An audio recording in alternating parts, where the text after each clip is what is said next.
Live from Pleb Lab in Austin, Texas, this is Stacker.News Live!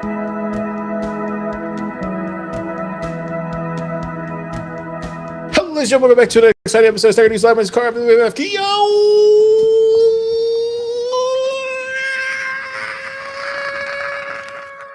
Yeah. How you doing, Keyan? I'm good. Yeah, pretty good. How about you? I'm feeling really good today. Feeling really good. Why? I don't know why. I just been in a chipper mood all day. I don't know why. I woke up that way, and I was like, you know what? You're gonna stick I'm to gonna it. keep rolling with it. I've been annoying everybody all day ever since. Even everybody. It's been awesome. Oh, yeah. I mean, who doesn't like that? Except When you. somebody's happy and just acting goofy all day. How was your week? It was good. It was a good week, I think. Yeah, not a whole lot. Other than 4th of July. 4th of July Oh celebration. yeah, I heard about that. I went in a a good bouncy. time, I right? went in a bouncy castle with Alex Lewin. Doxed. I fell over in it and like tipped over the whole bouncy castle. That was fun. So your last weekend was the best part. Was the highlight. That was, I mean, that's, you know, if someone only knows me on this podcast, that was part of this last week. And then after that, I don't know. It was work. You had work weeks. You had a whole work ahead. What'd you you do this week? I did work. I like to, I just say I'm still working on wallets. There are like a bunch of facets of wallets, but I just call it all wallets, and it sounds like I've never stopped working on the same thing. So I just say, Oh wow! Do you think like it's just like an excuse you're using now that you're just kind of lying to yourself? Is that what you're saying? no, that's not what I'm saying. What I'm saying is that I always describe it in the lamest terms, where people are underwhelmed by me saying it. I just like to see people's face when I tell them week after week I'm working on wallets. I definitely ask you every day, like, what are you working on? And you're like, wallets. I'm like, okay.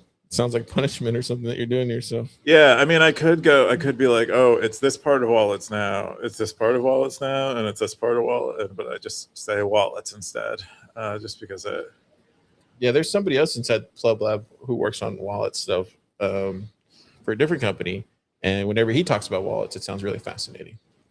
So, yeah, I will say that he's really impressed with himself. I mean, not really, but like he does think there's, I don't know. It's just, to me, wallets are boring. They're supposed to be boring. They're supposed to just work. And so that's why I don't find them actually that fun. It's just doing things that you would expect and doing it well with wallets is really hard. And it's just not fun to be like, oh, it does what you think it should do now. So you're taking the banking approach to building wallets. It's kind of like how a bank would be like, yeah, we're installing drive-through deposits. Yeah, it's a thing. That's what you're kind of saying. It's kind of like that.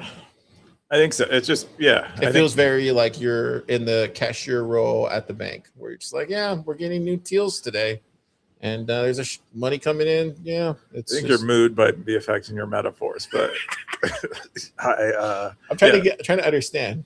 I think relate it to the normal people. I think you understand. I think they understand, and you understand perfectly fine. It's you know, wallets are boring. We all know how they should work. You heard it here first. Wallets are boring, people. If you've never seen this crazy show before, it's called Stacker.News Live.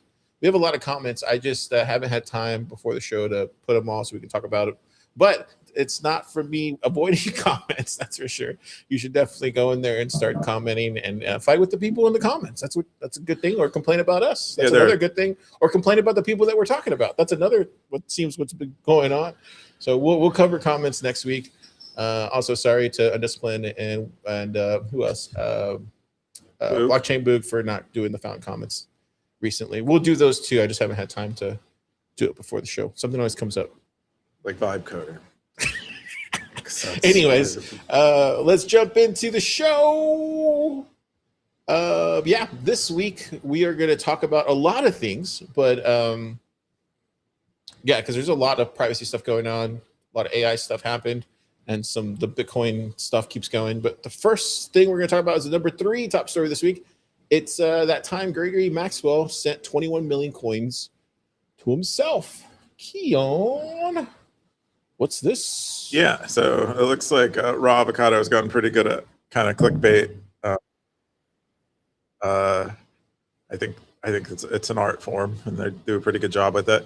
In this case, they cover the time that G Maxwell posted a transaction, I think, to an early block explorer that showed him giving himself 21 million Bitcoin. Yeah, and he just kind of goes into like how it works and why, and it's what's nice is it's a great vehicle for explaining the way Bitcoin works. That's the way he uses it. Like most, I would guess, like 90% of this video is spent explaining Bitcoin stuff, and then he kind of explains what G Maxwell actually did, which was sort of an exploit on the block explorer where you could submit a raw transaction to it, and it did not validate it in the way that a node does. So in the block explorer, it shows Greg Maxwell spending 21 million Bitcoin, and he just finds like the archive site of that where it shows that obviously it was not accepted by the Bitcoin network, but it suggests that the block explorer itself just wasn't implemented very well. But overall, a little fun piece of history, and also more importantly, I think like a vehicle for understanding Bitcoin for people who aren't super familiar with it. Cool. Let's jump into the comments. The number 2 comment was from OT. Said, "I guess it was worth a try!" Exclamation point. Good reminder to always wait for a number of confirmations when transacting on chain. What did he mean by that? I think it was just trying to give himself 21 million. Is that what he meant by that? What do you mean? What did he mean by that? OT. I think it was like kind of a jokey comment, kind of I guess it was worth a try, haha. And I don't think he actually tried to spend 21 million Bitcoin to himself. And then he talks about something that we should do, which is wait for a minimum number of confirmations. 6 is like the common example, but for large amounts, if you're worried about reorgs, maybe even more, especially around BIP 110 stuff, maybe a lot more, maybe 2 weeks worth of blocks. Yeah, it looks like the other one was history repeat themselves. And then they said, "Oh, when did this happen?" And then they, D68 said, chose the 21 million Bitcoin cap by selling an initial block reward of 50. Having early code, some analysis suggests early source code had a limit of 1.99 billion Bitcoin, but that was changed to 21 million before the January 2009 launch. Oh, I didn't know that. That's a fun fact. I think it's all just slop. A human being would have to actually confirm that unless we... Somebody confirm this. I wonder, 1.99 billion is an interesting number. Cool. Well, check it out. Stackers, we're going to jump into the number 2 top story this week. Let's do it.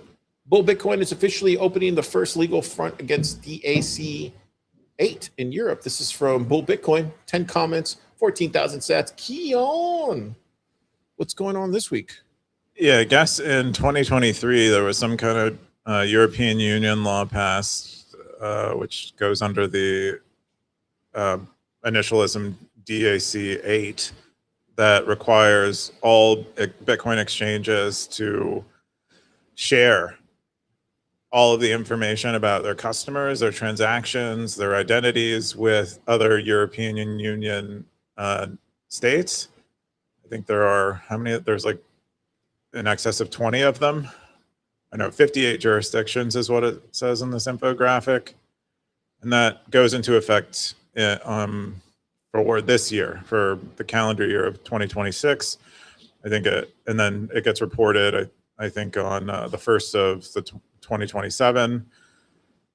And it seems like Bull Bitcoin is attempting to petition to have that changed or stopped before it actually occurs. It looks like it's going up as far as physical tax. Yeah, that's interesting. There was a lot of reporting on X about physical attacks in France, or an uptick in physical attacks in France. I think because they possibly had a local law that started, using this much sooner. I'm not super familiar with like the laws in the European Union, but it's, this is bad. This is kind of worst case scenario. You have a government mandate to basically collect data, and then even worse, share it, which means there's all kinds of surface area and leaks that are likely to happen. You can basically assume that all of your data, all of your like transaction data, the knowledge that you are a Bitcoin or shitcoin holder will be on the internet somewhere at some point. It's highly unlikely that this data does not leak. Well, it's the same thing like with drugs, right? Like if whenever people get pinched, it's because the information flows throughout the streets, and then they come and rob them, or authorities take them down. It's the same type of thing, just on a global scale. It looks like that's crazy. Yeah, this is like The Wire, but for the globe. Yeah. Anyway, so I guess they're attempting to they're trying to engage in the like government process here, bull Bitcoin, and stop this from happening. I'm not sure how effective it'll be. It seems like the most you can do is kind of petition. Maybe you can. I don't know how laws work in that. I think awareness is definitely one is definitely the first step, because I didn't even know about. I mean, we kept seeing the news with the frat stuff, but I didn't know there was like this bad. So that's definitely on my radar now. I think us talking about it helps. I'm sure there's other podcasts talking about it. So I think just getting it out there, yeah, it's definitely the first step. Yeah. It looks like they're up against something pretty big, though, right? It looks like they're. Yeah, I think that's kind of what I meant to say. Is I'm not sure what will stop this from happening. Yeah, it looks like it's enforced since January 1st, so they would have to. Yeah, they would have to roll that back, I guess. They would. Yeah, the law would have to be overturned. Well, it's there. Yeah, let's see if there's any top comments from the stackers. Top comment this week for this particular post was from Peter Todd. He said France's tax authority has leaked information on Bitcoin ownership that has led to home invasions, assaults, and even people being tortured. Collecting this information was absurdly reckless, and French bureaucrats should be in prison for this. Yeah. And then he shared a Binance post. Did you read through this at all? Or it's just more of the same? That's what I was saying about the attacks that happened on X, is they had leaks that led to people, like a huge uptick in them. All right. It looks like that's the number 2 top story this week. Let's jump into the number 1 story. It's how Bitcoin's privacy was upgraded. This is from Crew. 4 comments, 25,000 sats. Keyan, what's going on this week with this? Yeah. Crew runs the largest Wasabi coordinator. Maybe, I think really the only active one that I'm aware of right now. And they wrote up about how Bitcoin, from the early days, Bitcoin was thought to achieve greater privacy than it does with like normal usage, and it involves coin joins, and kind of breaks down the history of like each epoch of coin joins and the privacy protocols that have been built and where we stand today. And he goes through like Zero Link and Wabi Sabi and shows us transactions on the blockchain of each and the like advantages and disadvantages of each. And ending with Wabi-Sabi Wasabi Wallet 2.0's Wabi-Sabi protocol, which is here, which allows inputs to have variable size. They still have to. There's like a limited number of input sizes that you can have, but there's quite a wide variety of them, and it still achieves great privacy and just more flexible is the idea in general. And then I think he also states that the latest release of Wasabi has some mitigations for the remaining privacy criticisms that they've received on the protocol. Cool. And then he gives some examples of different coin joins by that protocol. Oh wow, that's pretty. Look at that. Yeah, look at that. It's crazy. Yeah, how many inputs are there? It looks like there's 112. Wait, 100 and okay, yeah, 346 346 inputs. So is this all from one transaction? That's It all is, one, right? That's all one wow. transaction. And how many outputs does it? Same amount? Oh no, 429. Where did those extra transactions come from? Did you explain that? You can have one input go fan out to n that's outputs. right. Yeah, that's right. You can have n inputs, fan outs, or fan in to one output. Wow, look, it was only 84. It was only oh no, that was the fee. How much was the Bitcoin? That was Well, it was 1 sat per V byte. It looks like was the 59 Bitcoin. Wow. Wow, that's a big transaction. Cool. Was there anything else you wanted to add to this? That's really interesting.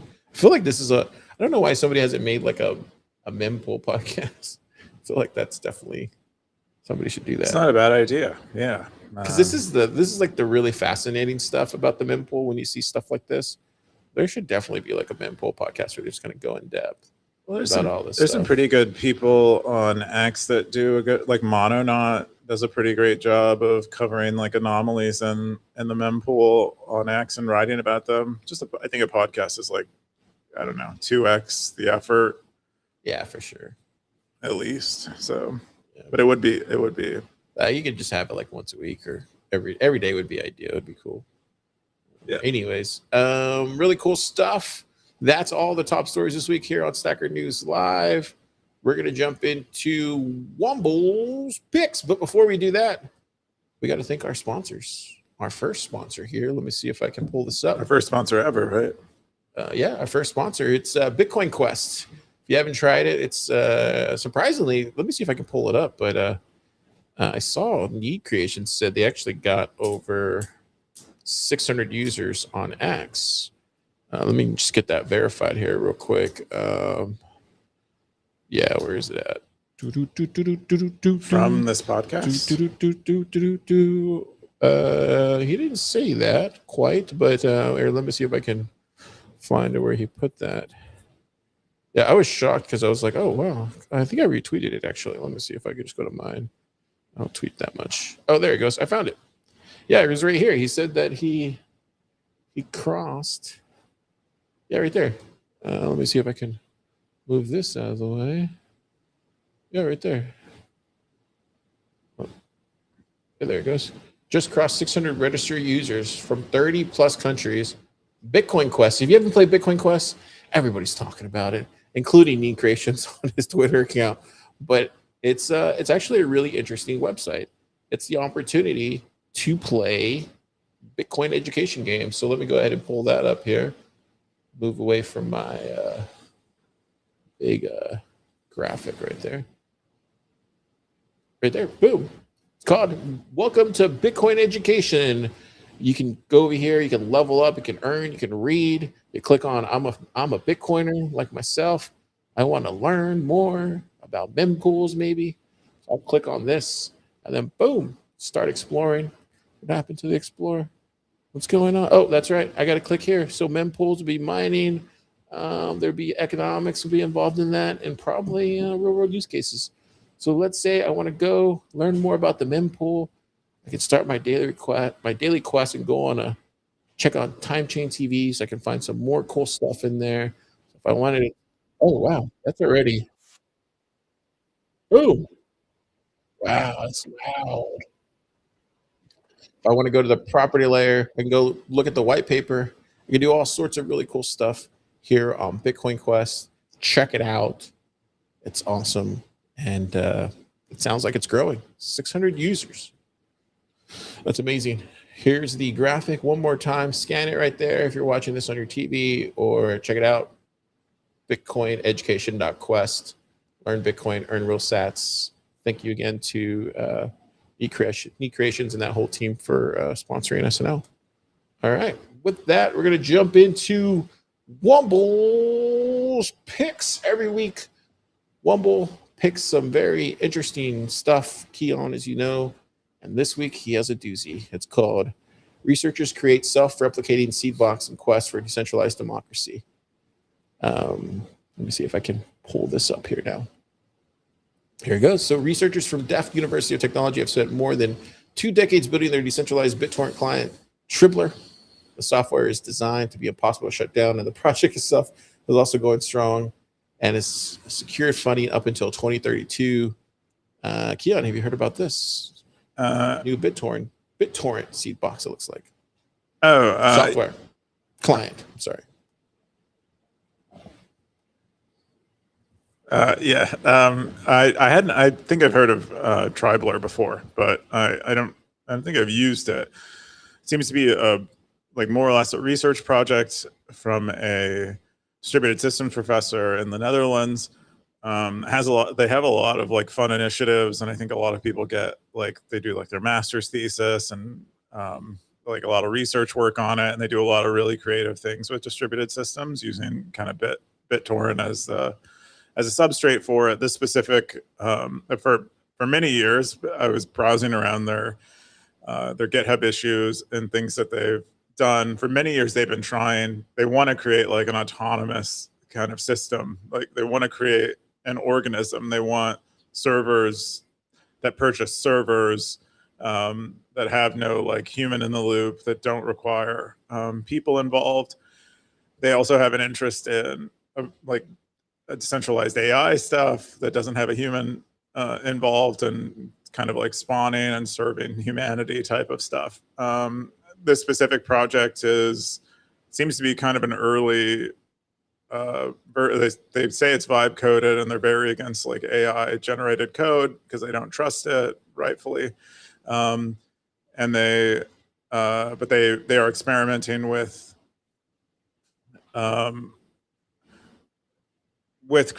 these servers that create servers, and they serve like Creative Commons content. They're like seed Creative Commons content, and it uses Bitcoin. So they pay for servers with Bitcoin. Then you vote, and then you can like fund a future seed box instance with Bitcoin, and it will spawn a seed box instance, and then that seed box instance can be funded with Bitcoin, which will spawn other ones. It's there's like a lot of aspects to this. I think it's pretty early, and sounds like a lot of fun. The autonomous network space. Bitcoin is perhaps the best example of it, where it doesn't have any centralization vectors relative to even BitTorrent. Like it is a pretty big step change, but I do imagine we'll see a lot more of the autonomous network things appear at some point. There it goes right here. This is the superorganism experiment.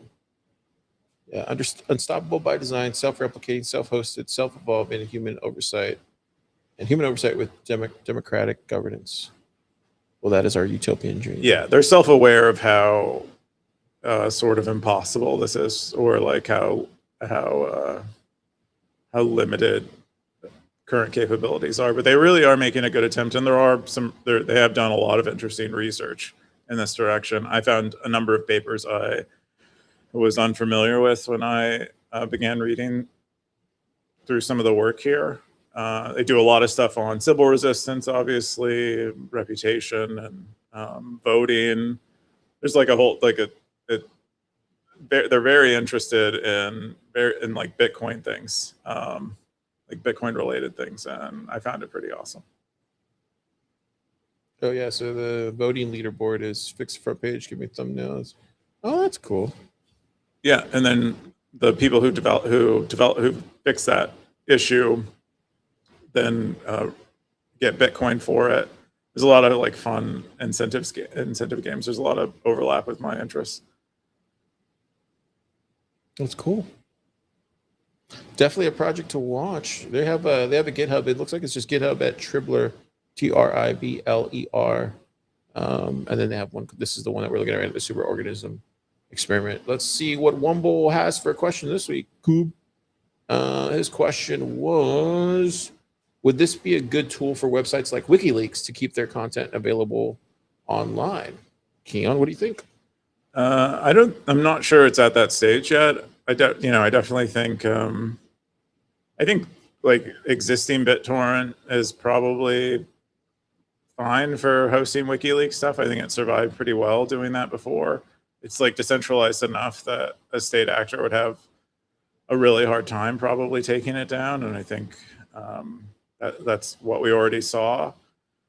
I think what would be the goal of these beyond that, if BitTorrent is already hosting WikiLeaks material? I think, yeah, just probably the torrent aspect of it with the cables, because remember at the time they just had mirrored sites and they kept taking them down. So maybe like the cables at that time. I'm trying to remember, it was so long ago. Yeah, like to finish my thought, I think it'd be for things that are perhaps at like a lower global relevance level than something like WikiLeaks, where you don't have a lot of individuals who want to see that content or find it interesting, but you still want it to be super censorship resistant and resilient against state attacks. Like, say I want to share files with a particular dissident, but no one cares about them or knows about them, but I still want it to be resistant to attack. And maybe a group of dissidents, if maybe that's maybe why torrents are a little more relevant there. But like, I'm not going to get so many people involved at the level of WikiLeaks. That's where I could see this being useful, is something a little more generic, something a little. I think that's the value of something a little more where it doesn't require a lot of promotion and marketing around it to make it popular. I think that would be the benefit of having like a generic like substrate for sharing lots of files that governments can't shut down. Yeah, so it looks like, let me see if I can bring this over here. It looks like, so it looks like so it was the cable stuff. So WikiLeaks began releasing classified cables, and then they started taking them down. And then the term came from actually like a diplomatic cable, also known as a diplomatic telegram or embassy cable. So there's some sort of like media messaging thing to it as well too. That's interesting. Yeah, that was a long time. That was 2010 when all that stuff was going on. And I think they were accepting Bitcoin at that time too. Believe it or not. Cool stuff. Yeah. You got any other thoughts on this right here? More than I showed now. Okay. Let's go into Keyan's post this week. Case study, a real Spark unilateral exit on Bitcoin mainnet. This is Opnomes from Scoresby, 9 comments, 1,155 sats. Keyan, what's this? Yeah, I just wanted to cover this because this seemed to be circulating a lot on X, where they had recently become interested in the unilateral exit guarantees of Spark. I think probably mostly motivated by some of the competition that we're seeing from Bark and which is done by Second Tech, and I think who's the other one? Generally, the ARC protocol companies. They have been kind of quite public or beginning to find an enemy in Spark and talking about it, and so people are finally talking about this stuff. But so there was, I think before this post, there was another post about how you can't unilaterally exit on Spark, and then so a number of people tried. This is one of the attempts. Generally a slot post. They kind of just vibed the whole description of what they did. I think I would guess they actually did go through the unilateral exit procedure, but there are a number of factual issues and consistency things in it. They go through the procedure and demonstrate that you can unilaterally exit. It is not the kind of unilateral exit that you would expect, where all you need is your seed phrase to exit. You need other information which you and your wallet provider most likely do not have access to, that you need to reach out to a Spark operator for. But it is, I think, theoretically possible, and that is what they achieved. Anyway, I thought it was worth talking about. It did seem to finally get some attention. I'd been asking this question back in early this year, late last year, about the practicality of Spark unilateral exit, which is talked about in nearly every Spark wallet release. The fact that as far as I was aware, no wallet had actually implemented this, and it wasn't possible with just the seed or even a local client-side stored data to be able to unilaterally exit. And it still seems to be the case, but it's possible that eventually Spark will make this a lot easier. Currently isn't right now. And that isn't to say that I think that the stuff going on Arc is it makes it much easier. I haven't really experimented with a unilateral exit on Arc. I guess just break it down for the plebs, because even I have trouble kind of understanding the importance of unilaterally exiting from something like a Spark wallet. Can you tell us, just break it down, why that is? So yeah, what unilateral means is that I don't need anyone's permission I don't need Spark's permission to take my Bitcoin back on chain, where I know I have full control of it.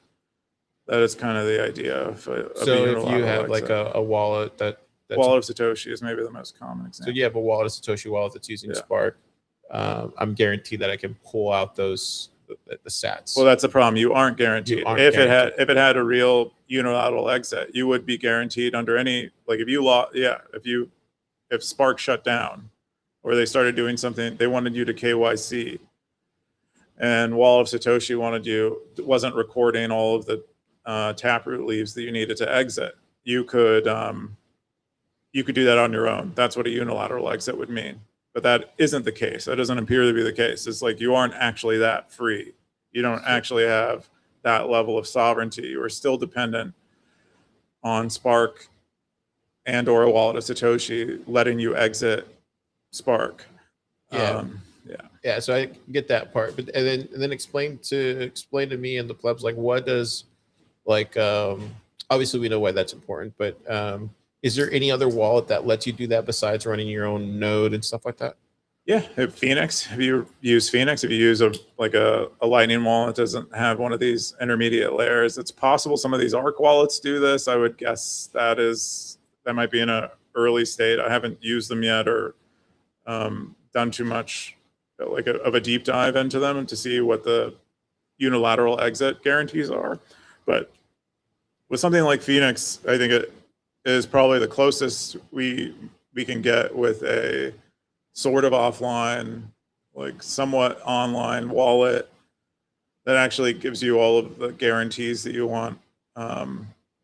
So it sounds like the only if I'm hearing correctly, it sounds like the only wallet that lets you unilaterally exit via Lightning is just Phoenix and your own Lightning node. No, I would guess there are a lot more. Okay. But that I would say that is maybe the best user experience with a unilateral exit that we have on mobile is Phoenix. I would say. Okay, gotcha. Yeah. Well, this is good news for Phoenix. Get some more users. But and then has Spark said they were going to add it at some point, or allow other people that are using their SDK to add it, or do we know anything like that? Has anybody asked them? Well, it already I mean, the unilateral exit already exists by their API. It's impractical given the limitations of mobile wallets and the way that they're used for the mobile wallets to take advantage of what Spark exposes. So it's like this thing that is theoretically possible to have a unilateral exit on Spark. It's just practically Impossible. no, practically difficult. And so we haven't seen any mobile wallets, as far as I know, implement this in a way where I know that if Spark goes away or wants to KYC me, I can get my Bitcoin back. Okay. And then just so people know that, like, I remember when I was in like 2017, 2018, and Bitcoin wallets were a big thing. And I remember that, I forget which wallet I was using, but it was like a kind of similar.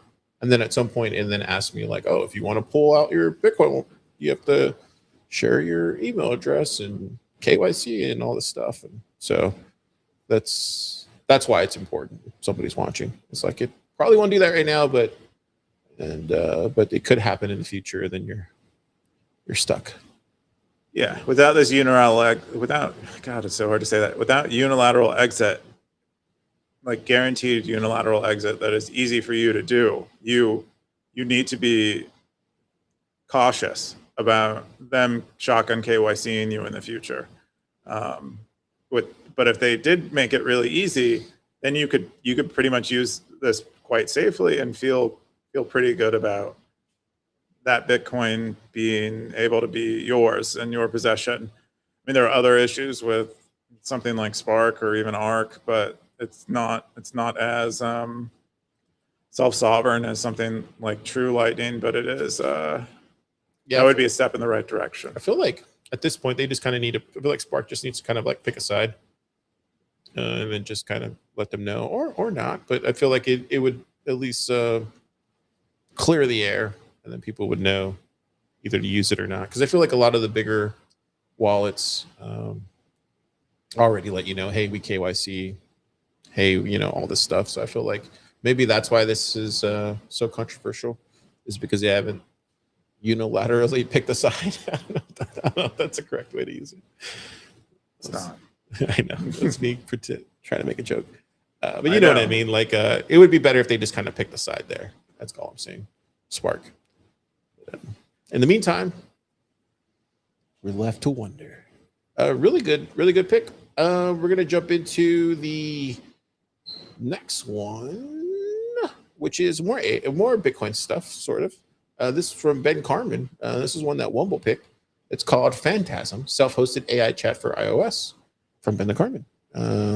Have you played with this yet, Keyan? No. Nope. Okay. Well, I haven't played with it either.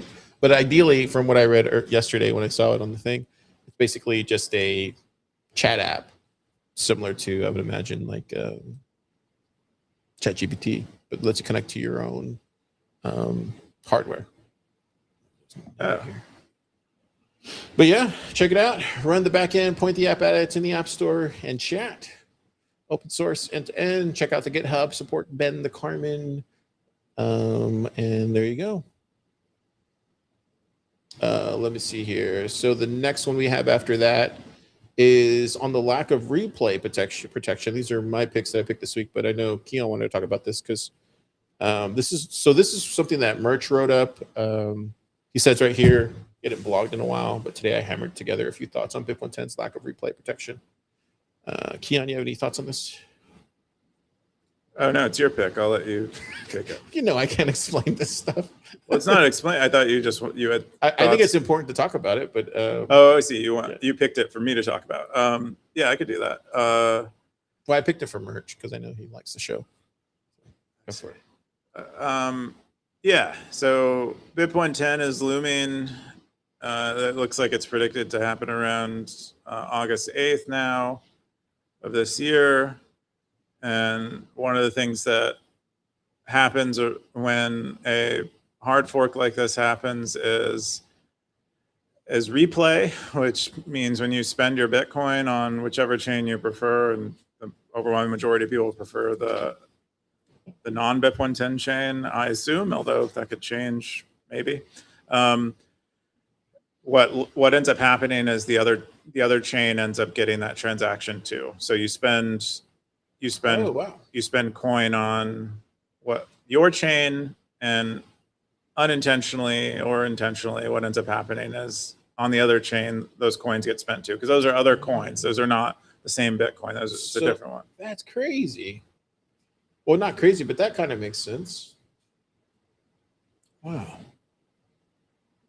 Yeah. And so Merch wrote about it and kind of what you can do to split your coins.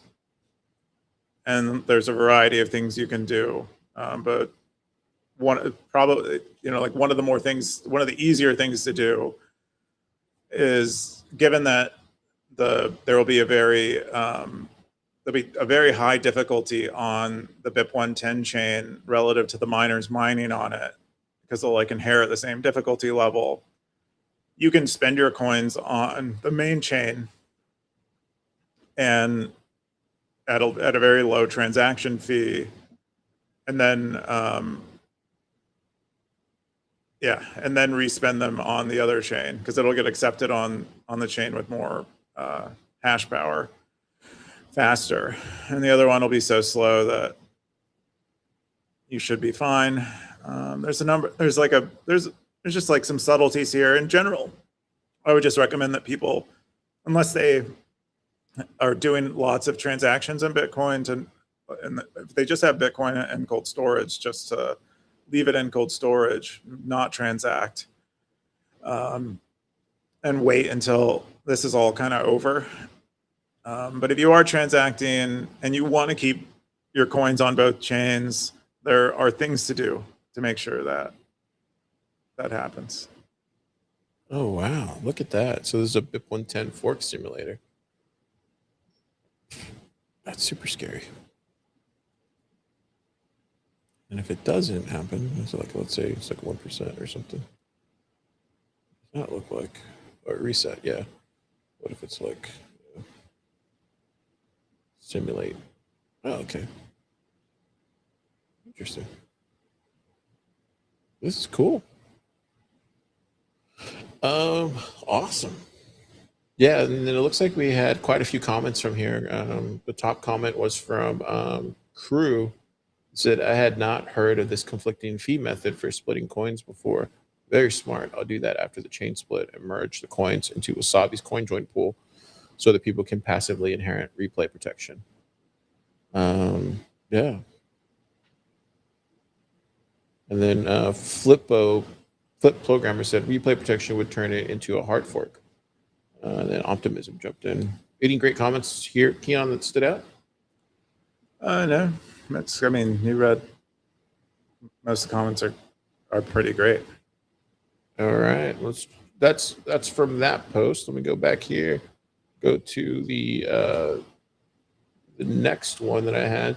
So yeah, so just speaking about that, so it looks like Predex, the team at Predex has put together I don't know if they put together quite a few of these, but they put together this post here on Stacker.News where they talk about the different trading bets that they have on Predex. So one of them is, I think it's this one. Yeah. So this is one that is, will BIP 110 activate and be enforced on Bitcoin by September 1st through the 7th, 2026? And then they have some pretty good volume on here, 213 million sats. But if you go back to this, they said so far they've surpassed 2 Bitcoin in combined trading volume just off of BIP 110. I thought that was pretty crazy. Did you see this post? Did you think anything of it as far as the amount of Bitcoin that was trading around this proposed BIP?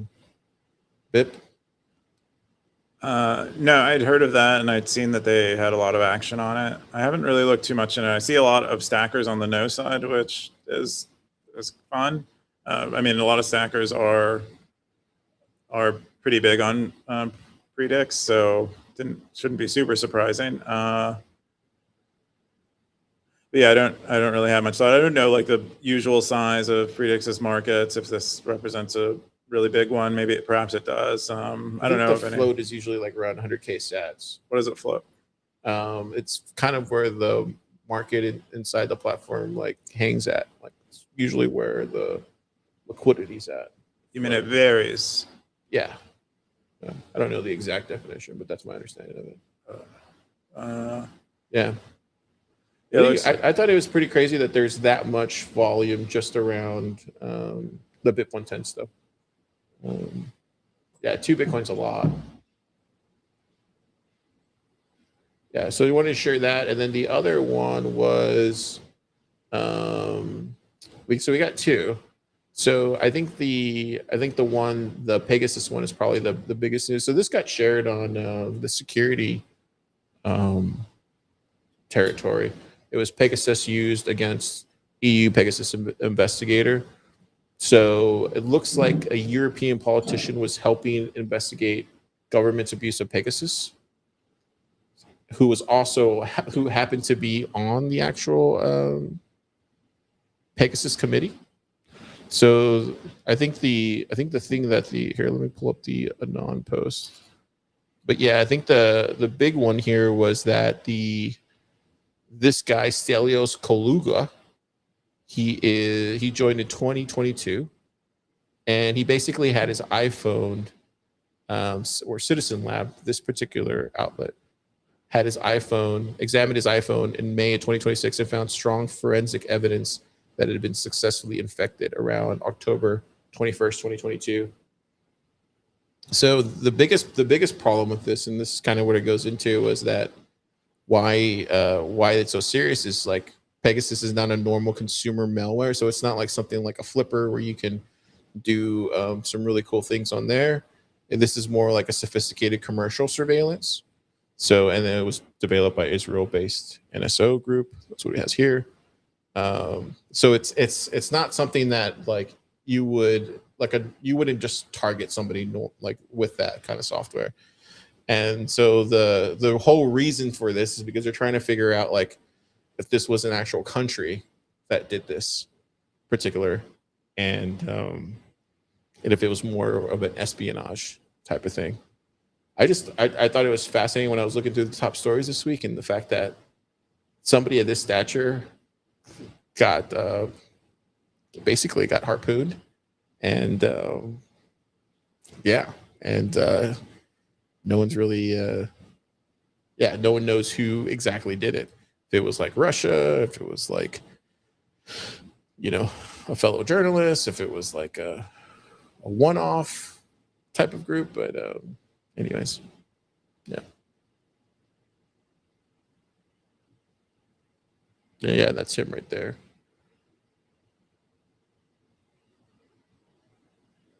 That was his on the date on which his phone was hacked with Pegasus spyware.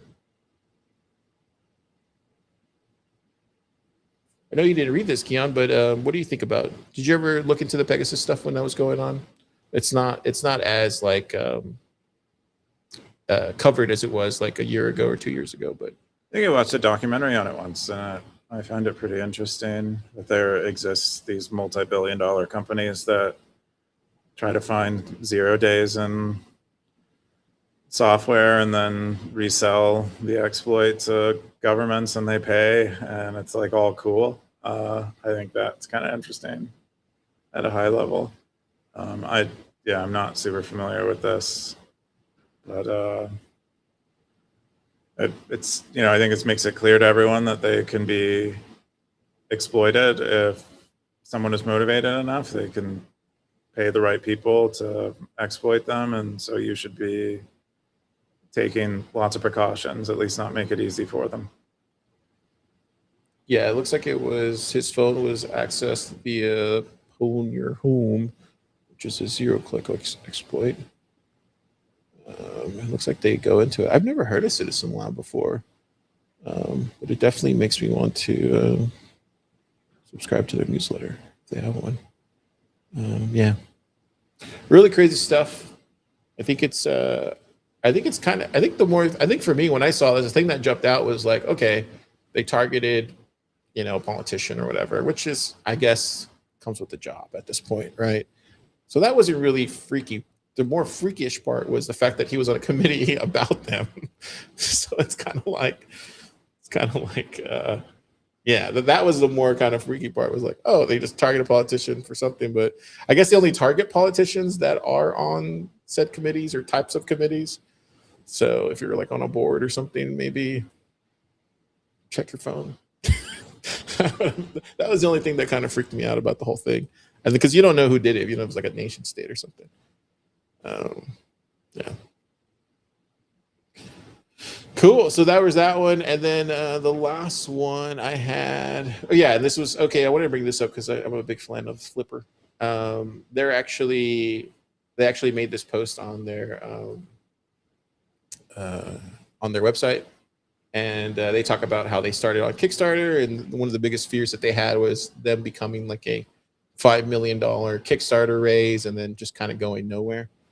And from there, they talked about all the stuff they delivered, but they basically said that at this point they're going to just start moving off a lot of the updates and firmware updates and leave it to the community. And yeah, that's kind of what this post is about. But this is what they mean in practice: limited team resources, async communication only, new contribution rules, integration and regression testing. And then now all feature requests will only come via GitHub discussions.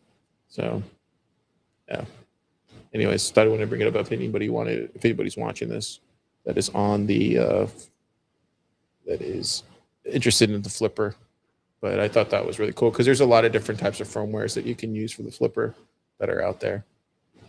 Keyan, I know you don't use Flippers or anything like that, but what do you think about their process of doing everything through GitHub now? I'm not familiar with Flipper. It might make sense for them to do it through GitHub if they don't have another way of doing it. And I'm not familiar with what they were using before or why they made the change. So could be okay. All right. And then the last one I wanted to talk about was Dune Part 3. Boom, boom, boom, boom. Did you see the trailer, Keyan? No, I don't watch trailers for movies I intend to see. Oh, you want me to turn this off? I can't hear it. And Anyways, okay, I won't show the whole thing, but dude, it's freaking epic. It looks freaking epic. That's all I'm gonna say. Yeah, I can't wait. This particular trailer, I think this is the second one that dropped. It got me going for sure.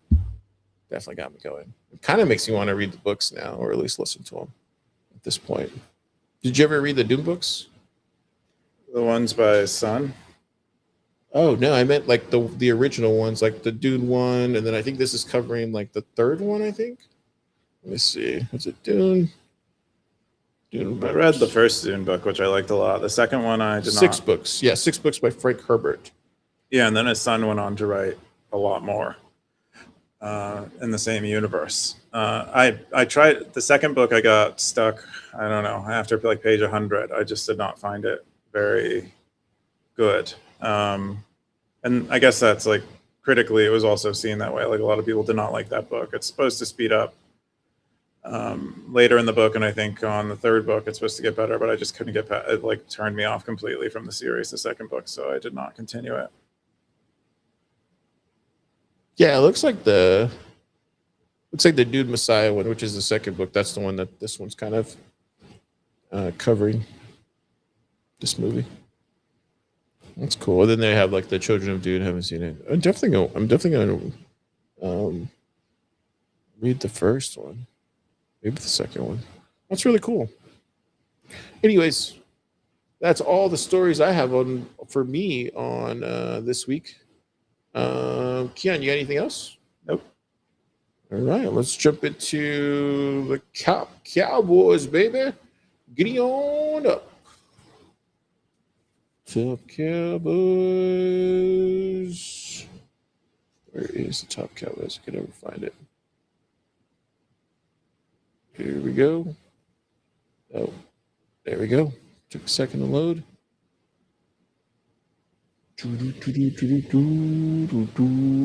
All right. Number 2, Coog. Never moving. Number 3, Undisciplined. Blockchain Boo, Gray Ruby. Satwise. A lot of them in hiding. I got Wumble, number 19. Got Max. Look, it's your boy. Any other ones stand out, Keyan? I can't really see. It's very pixelated, Tom. But yeah, it looks like not much has changed in the top Cowboys. All right. Well, that's all the top Cowboys this week. Are you feeling all right? What's going on? I'm fine. Okay. You're just like not talking today on the show. Cool. That's all I got. Do you have any meta you wanted to cover or anything like that? Nope. All right. I guess we'll end it there. What are you doing this weekend? Not much. I think just normal stuff. Probably still working, stuff like that. How about you? We have to move some stuff from another office. So Ted's going to help me out this weekend to move some of that stuff. But yeah, got to bring some more chairs, tables, all that kind of stuff. I'm not looking forward to it. I feel like all I do is move at this point. Yeah, it's a big part of things. All right. Well,